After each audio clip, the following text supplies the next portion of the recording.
Mad, sick, Reggaeville.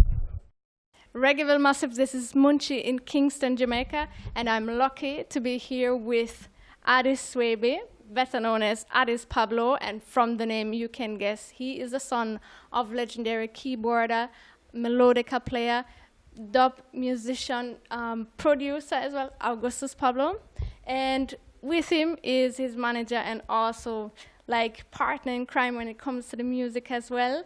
Ras Jami, Sons of Dub, is both of them. So we'll talk about their music. It's a lot of music, so we'll try to cover as much as possible because you have many, many different projects going on that people can enjoy already, that are coming up still. But first of all, I would really like to start from kind of from scratch. Because as we said, you also play the melodica just like your father did. You are also producer. But what caught you in doing the same music that your father did and also playing the very same instrument? Was that you saying naturally, I just want to do it? Or was it maybe daddy saying, okay?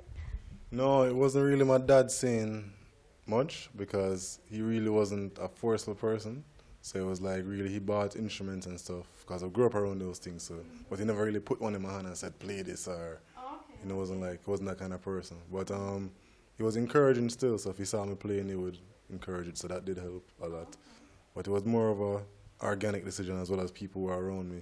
Knowing that I was playing keyboard, I said they should play melodica too. I was kind of fearful at first of playing it, just because of my dad being who he is, you know. Yeah. So it took me a while to get to this point to even be doing what I'm doing now. Speaking of the upbringing and growing up with your father, you were born in New Jersey, but you moved then to Jamaica and grew up with your father. So how was the upbringing like? I mean, honestly, I haven't lived my whole life yet, but it's some of the best parts of my life. So I don't know what that can mean, but in the day, it's a person that's, I don't know, like, it's hard to describe. He's just so much, and it's like, growing up around him was more than just a dad. But he was my dad, so that's the thing. Like, number one, he was like the number one dad for me.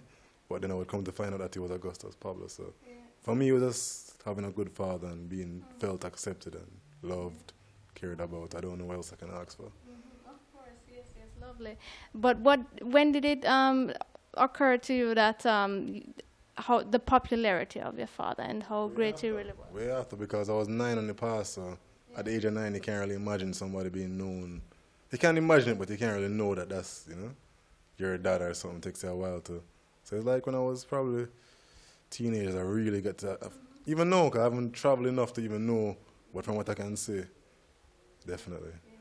What do you have memories that, what are the memories that you'd say you cherish the most thinking, remembering your father? The most probably would be at some point I did record a song with him, like vocally, probably at the age of 4, so. That's just something that musically, but outside that, just being around him, honestly, like, if I was just sitting here like we're sitting now, that's a cherishable moment, because it's not like I can spend any more moments like that with him, so every moment was cherishable.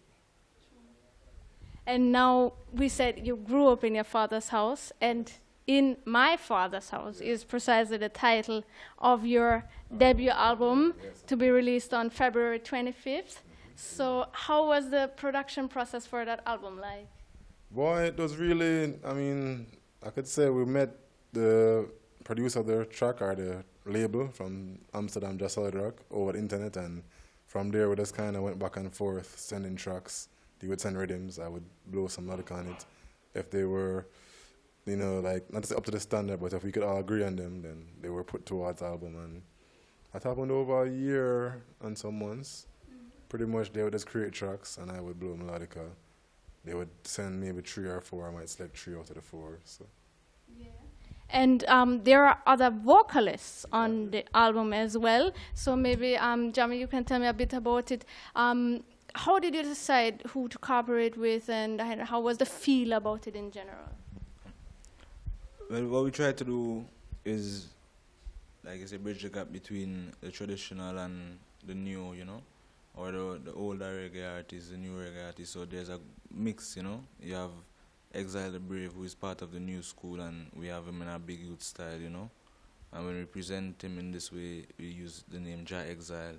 So just like Augustus Pablo would use Jah Levi with Hugh Mundell when he come in certain style, you know, it's a similar pattern just within a certain realms of creativity, you know.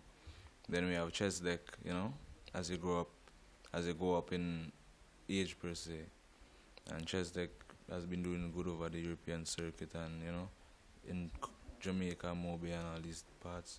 Silford Walker, Prince Allah, Earl 16, you know. So it's a good mix of older and younger artists, and then, like I said, Earl 16, rockers artists, dubby vibes artists, you know, with Silford Walker and Prince Allah, you know. So we just try to keep the balance and keep it flowing. The artists were chosen between ourselves and Jah Solid Rock. Chess Deck, Silford Walker, Prince Allah are artists who have worked with Jah Solid Rock for the past couple of years, you know. And Earl 16 also, and it's good because it's rockers, Earl 16 original rockers, you know, foundation rockers. So it was like one link, one and the same, which kind of made it comfortable for the work to be done in the first place, you know. And then from our side, Exile the Brave come and seal it up, you know. It's a nice chant, you know. It's good. Yeah, man, and it's definitely a wonderful album that I really can just recommend for you to check out, listen, buy, whatever, spread it, share it, like it, of course. But it's for you guys not even the only musical project that you're working on, because it's so much out there. Mixtape that you put together with Shifa and Major Lazer, and then also the Journey to Baltimore. That is a recent project, right? So please tell me a bit about the project. Well, the Journey to Baltimore has been a project I've been working on for probably 2 years now. The production initially started out of Italy, France, from Shan Shan. So he basically composed the rhythm, or the basic rhythm, and then from there we did some mixes and kind of just agreed to pretty much produce it with him, bringing in artists and our creative ability to the table. So first we got Mikey General to voice, which was amazing, just getting him. Then over some time, I believe it was about a couple of months before we got Queen Amiga to voice, like 6 months, half a year. But it was well worth the wait. Oh, okay. So, I mean, essentially that was just the recording process. Then it came to the mixing, which was not tedious, but just because of us having to move around a lot and working on so much different projects, it's like things are always on the table. So finally now we've got to complete it, master, mix, ready for spread it to the world. The wonderful artwork as well. Yes, give thanks. Everything. Yes, and we have to say, okay, this is Addis Pablo putting out In My Father's House as the debut album, but then you have The Journey to Baltimore, which is a project of Sons of Dub, right? So what are the differences between the two entities, or musically and, well, let's say technically? If you look at or you listen to Addis Pablo track, you would see or you would hear, you know, a lead melodica, and that would be the lead influence, the melodica instrument, just like an Augustus Pablo track would have, you know, for instance, like I said, Java, you'd have by Augustus Pablo. If you look at the flip side, you'd probably see Version by Rockers International Band, you know. So it's a similar touch. When you see Addis Pablo or Addis Pablo and Rockers International, you know it's that traditional melodica style, live roots reggae, you know, straight rockers style, you know. We would see Sons of Dub, and it's a bit more experimental, and we would start touching into any dub influence genre, anything that we know dub has made possible, you know.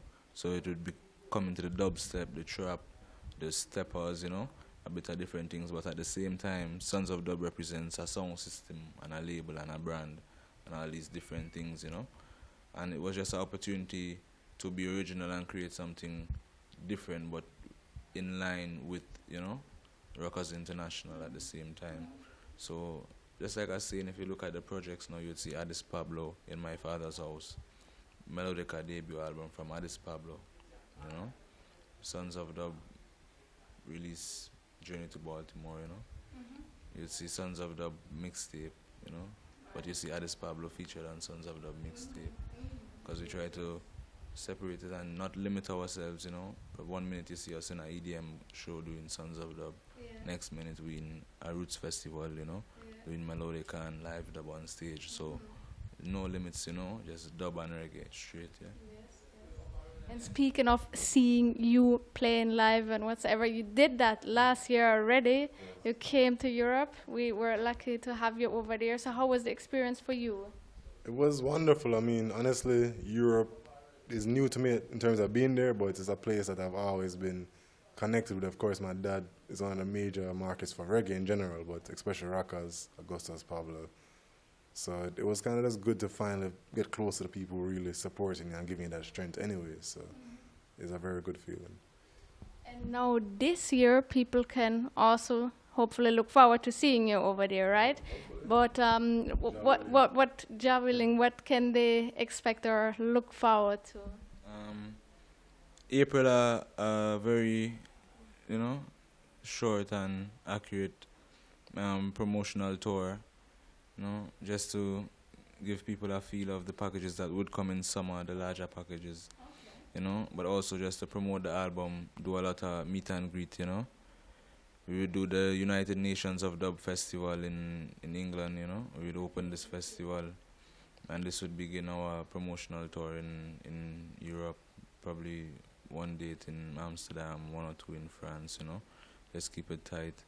And in August, July, August, we take it on a bigger level. We would introduce Earl 16 as part of the package, you know. And one or two shows we'd bring the Raja on and some different people that we have been working with and that are a part of our same group and agency that we have with Roadblock and Sons of Dub and everything. So for August for sure, you know, we'd be at Reggae Sundance, you know. As Sons of Dub, we have a few rock festivals actually, so we're just trying to break, you know, the barrier with the sound system culture, you know. And we're just looking to fill up the bookings right now for August, and like I said, April, everything is locked in, and Europe, Mexico in May, you know. So we're just looking to fill up the year and keep it moving, man. All right, wonderful. I wish you all the best.